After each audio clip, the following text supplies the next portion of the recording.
I found it again last week. The radio. It was in a box in my attic, wrapped in the same wool blanket I'd carried it in 60 years ago, and when I pulled it out, the dial was still set to the frequency. The one that shouldn't exist. The one that knew things it had no business knowing. I'm 83 years old. I've told this story exactly twice.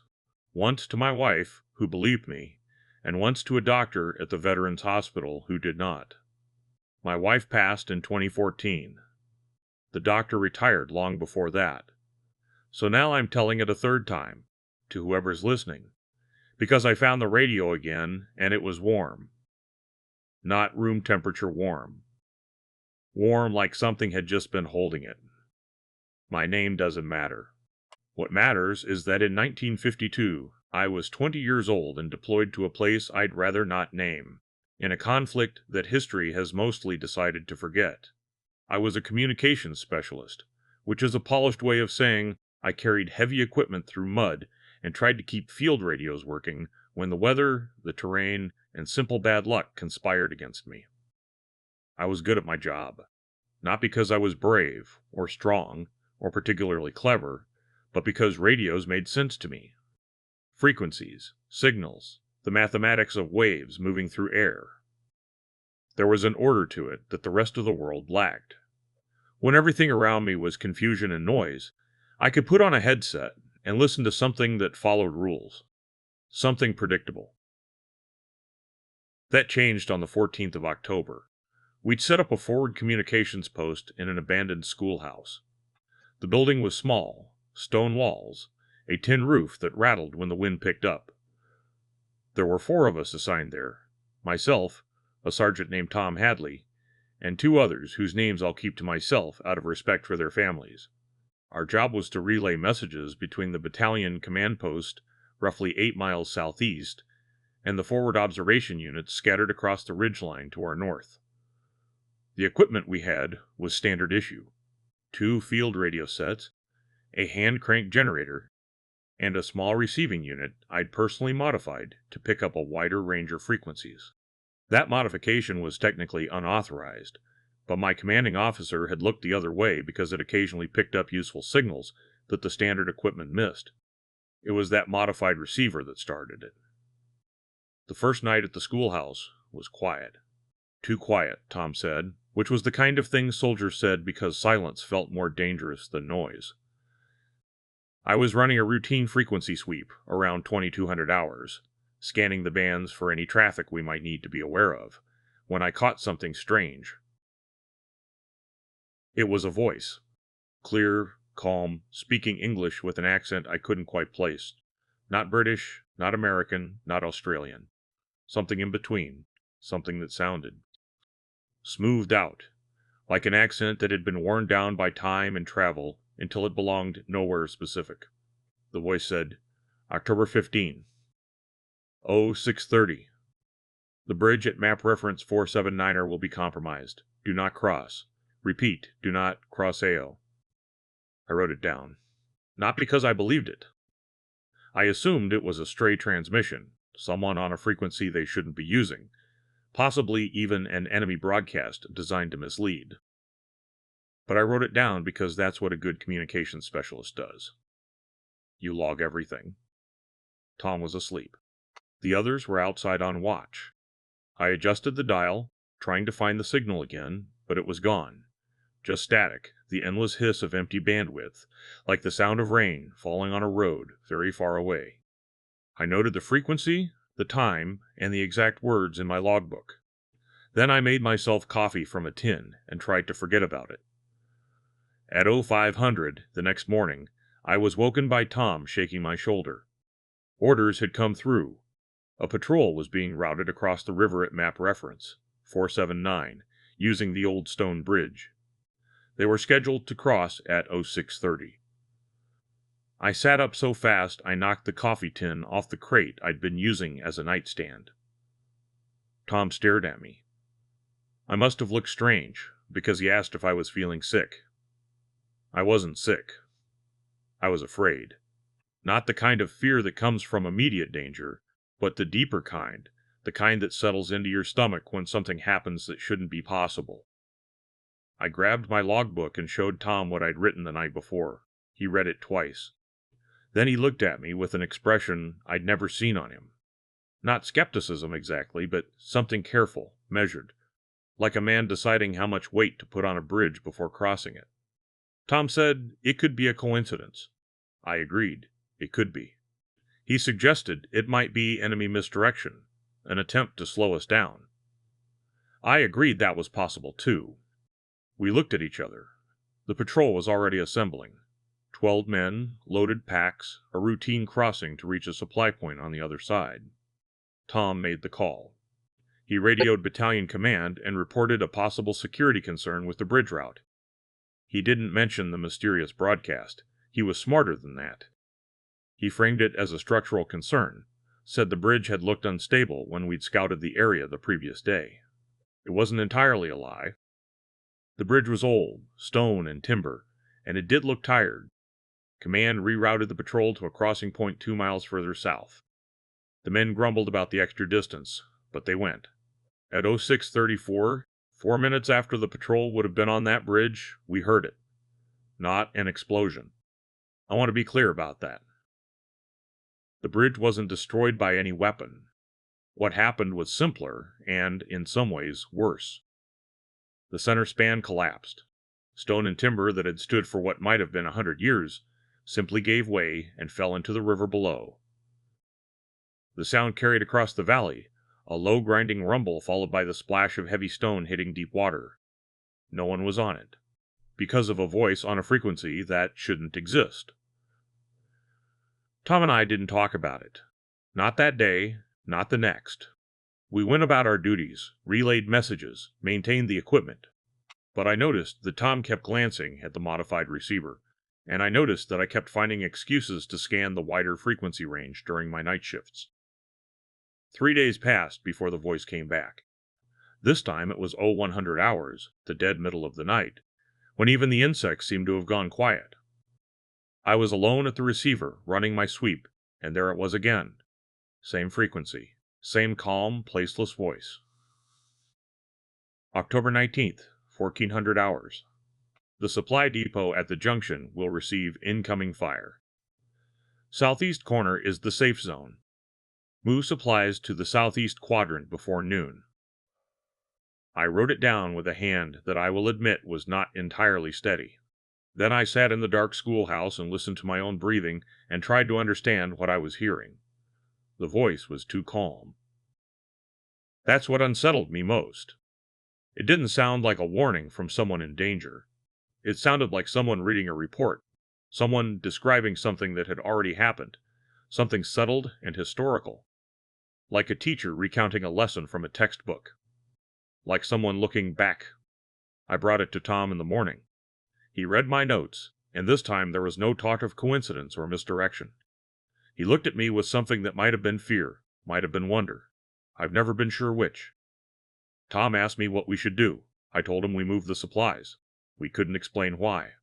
We couldn't tell anyone about the radio. So we fabricated a reason.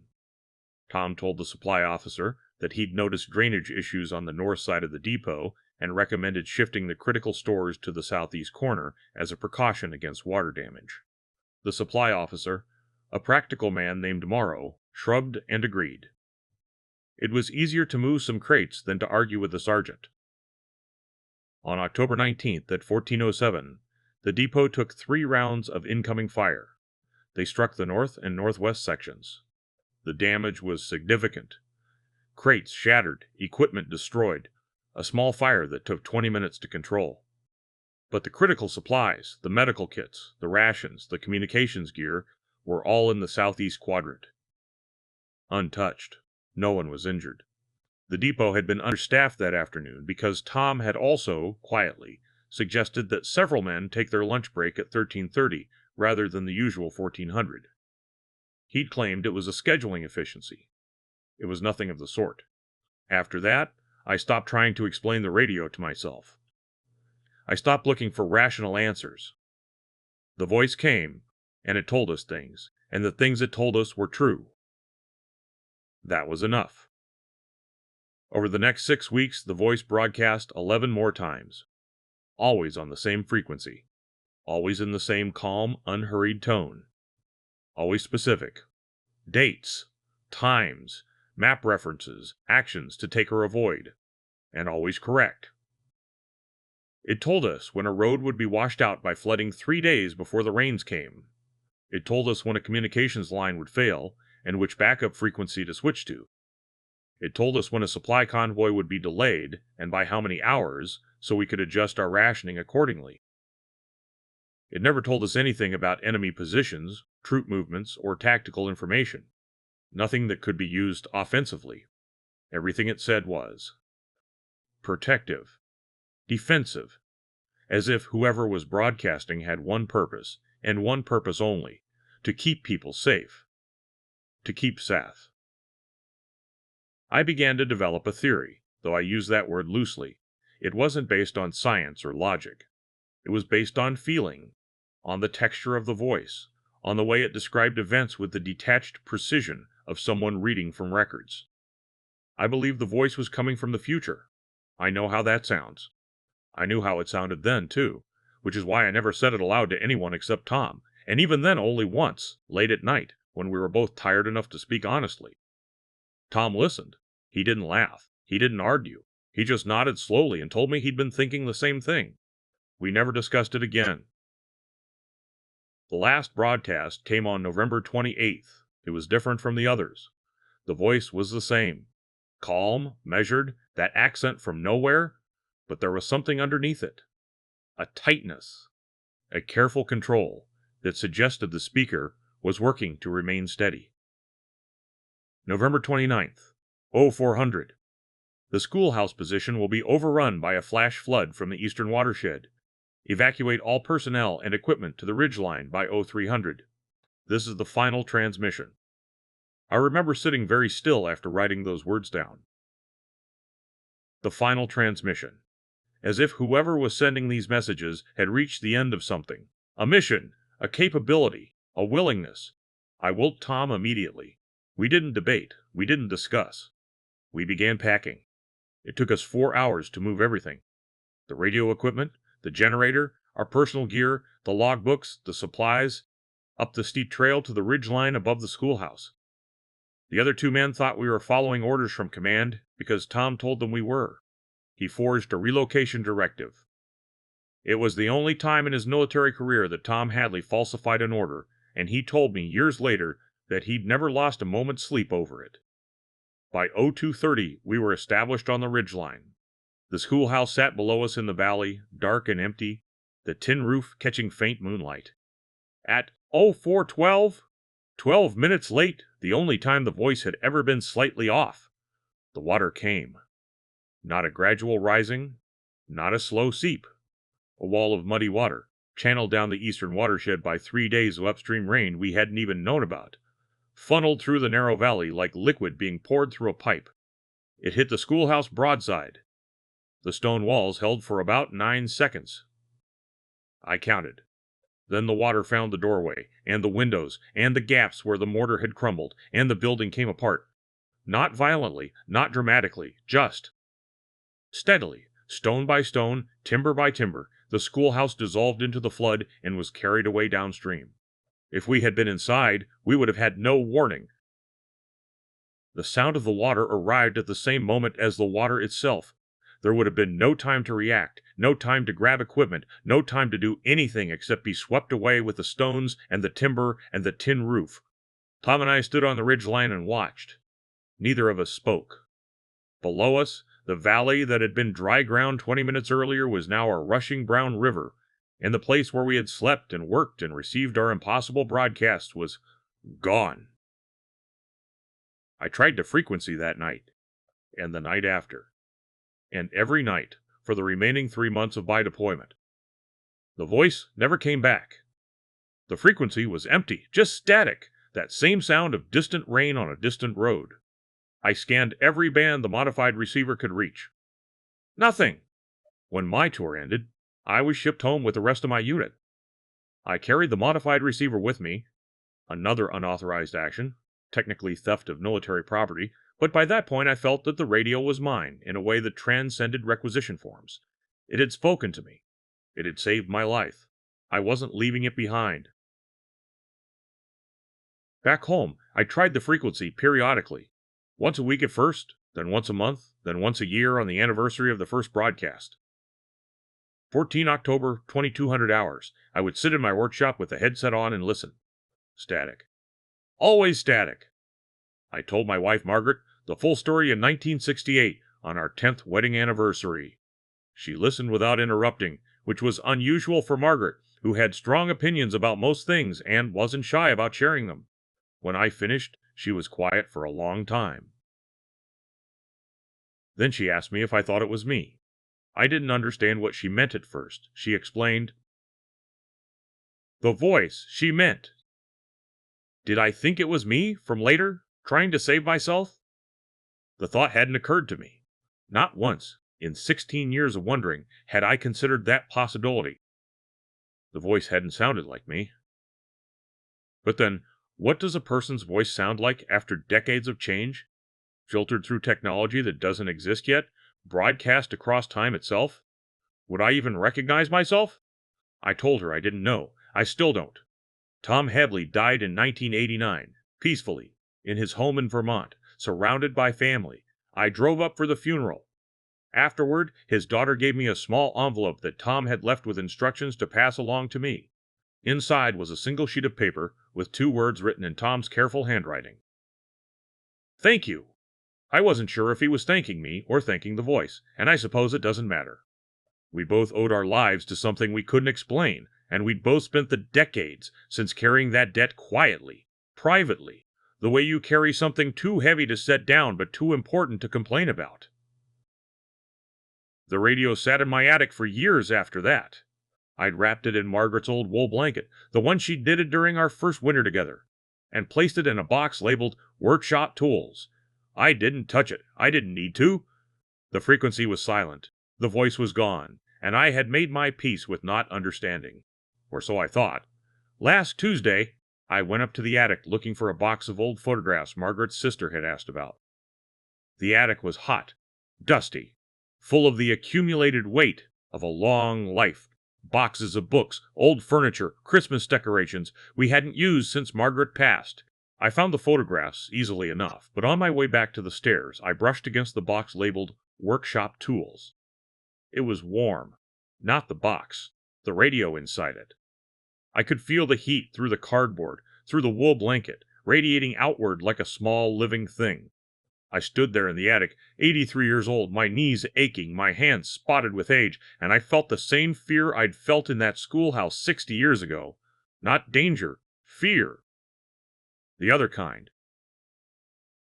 The kind that comes when the rules of the world shift under your feet. I opened the box. I unwrapped the blanket. The radio was warm to the touch, the metal casing holding heat as if it had been sitting in sunlight, though the attic was dim and the box had been closed for years. The dial was set to the same frequency. I'd never moved it, not once, in all this time. I carried it downstairs. I set it on my kitchen table. I plugged in the headset. The original headset, the rubber cracked and brittle with age, but still functional. I put it on. Static. The old familiar hiss, the sound of empty air. The rain on the faraway road. And then something, not a voice, not words, a pattern in the static, a rhythm, like breathing. Slow, steady, deliberate. As if someone on the other end was sitting with their hand on the transmit button saying nothing, just breathing. It lasted for maybe 30 seconds. Then it stopped, and the static returned to its usual shapeless hiss, and the radio began to cool under my hands. I sat at my kitchen table for a very long time after that.